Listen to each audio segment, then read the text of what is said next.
Good morning students. இரண்டாவது பாடத்தில் வந்துட்டு நம்ம சின்ன சின்ன டாப்பிக்காக பிரித்து பார்த்துட்டு இருக்கோம். முதல் நிலை நிலவகை வந்துட்டு கண்டங்கள், பெரும் கடல்கள் பார்த்துட்டோம். பெருங்கடல்கள், கண்டங்கள் வந்துட்டு முதல் நிலை நிலத்தோட்டத்தில் பிரிச்சிருப்போம். அதை நம்ம டீட்டெயில்டாகவே பார்த்துட்டோம்.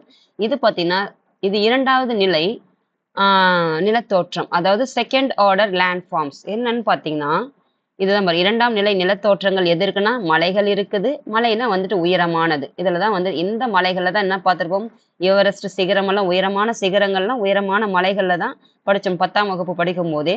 அதுக்கப்புறம் அதற்கு சின்னதா இருக்குது. நான் இதுல சும்மா உங்களுக்கு சொல்றேன், வந்து இதுதான் கிடையாது, அதை விட சின்னது. அப்போ இது உயரமா இருக்குது. அப்போ இதுக்கடுத்து உயரம் குறைவா இருக்குதான் வந்து பீடபூமிகள். இது பாருங்க, இதை விட கொஞ்சம் உயரம் குறைவு, இதை விட கொஞ்சம் உயரம் குறைவு இது பீடபூமி. அப்ப இதை விட கொஞ்சம் உயரம் குறைவா இருக்கிறதுக்கு என்ன சொல்றாங்க பார்த்தீங்கன்னா சமவெளிகள்.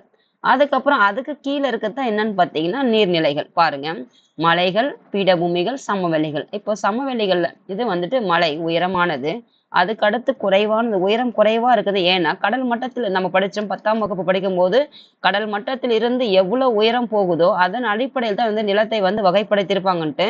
அப்போ கடல் மட்டத்திலிருந்து கொஞ்சம் உயரமா இருக்கிறது வந்து சமவெளினும், அதை விட கொஞ்சம் உயரமா இருக்கிறது வந்துட்டு பீடபூமிகள்னும், அதை விட கொஞ்சம் உயரமா இருக்கிறது வந்துட்டு மலைகள்னு, இப்படிதான் வந்து பிரிச்சிருப்பாங்க. அது அளவு எதில் எடுப்பாங்க பார்த்தீங்கன்னா கடல் மட்டத்திலிருந்து உயரம் போக போக நிலத்தையும் வந்து வகைப்படுத்தியிருப்பாங்கன்னு நம்ம படிச்சிருக்கோம் 10ஆம் வகுப்பு படிக்கும் போதே.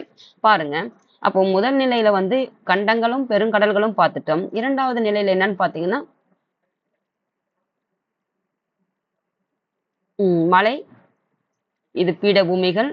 அதுக்கப்புறம் பாருங்க குன்றுகள், இதுதான் வந்து பள்ளத்தாக்குகள். அப்போ குன்றுகள், பீடபூமிகளுக்கு கீழே சமவெளிகள். அப்ப மலைகளுக்கு அடுத்து என்ன வரும், அதை விட உயரம் குறைவானது நம்ம படிச்சோம் 10ஆம் வகுப்பு படிக்கும் போது பார்த்தீங்கன்னா, அதாவது கிழக்கு பூர்வாஞ்சல் குன்றுகள் சொல்லிட்டு. அப்ப அந்த குன்றுகளுக்கும் இந்த மலைகளுக்கும் இடைப்பட்ட பகுதிகள்லாம் பள்ளத்தாக்குகள், வேலிஸ் இருக்கு இல்லையா, அதாவது ஓடை மாதிரி.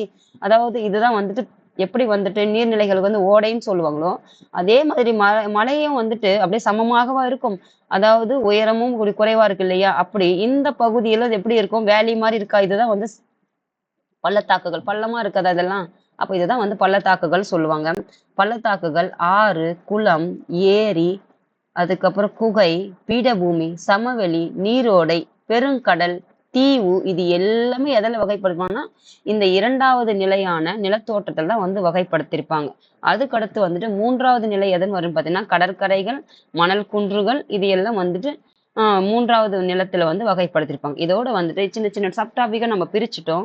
இந்த மாதிரி நீங்க மைண்ட் மேப்பை போட்டுட்டு ஒரு தலைப்பு எழுதிட்டு அதுல சப்டாபிக் ஒரு தலைப்பு எழுதிட்டு அதுல வந்து சப்டாபிக் எல்லாம் போட்டுட்டீங்கன்னா அதுல என்னென்ன பாயிண்ட் வருதோ அந்த சப்டாபிக் கீழே மொத்தமா ஆர்டரா நீங்க எழுதி வச்சுக்கிட்டா இந்த பாடமே உங்களுக்கு அவ்வளவு எளிமையா இருக்கும் படிக்கிறதுக்கு. அவ்வளவுதான். அந்த சப்டாபிக் டைட்டில் படிச்சீங்கன்னாவே அதுக்குள்ள இருக்கிற கண்டென்ட்டை நீங்க படிச்சீங்கன்னாவே உங்களுக்கு வந்துட்டு எளிமையா இருக்கும் படிக்கிறதுக்கு. தேங்க்யூமா.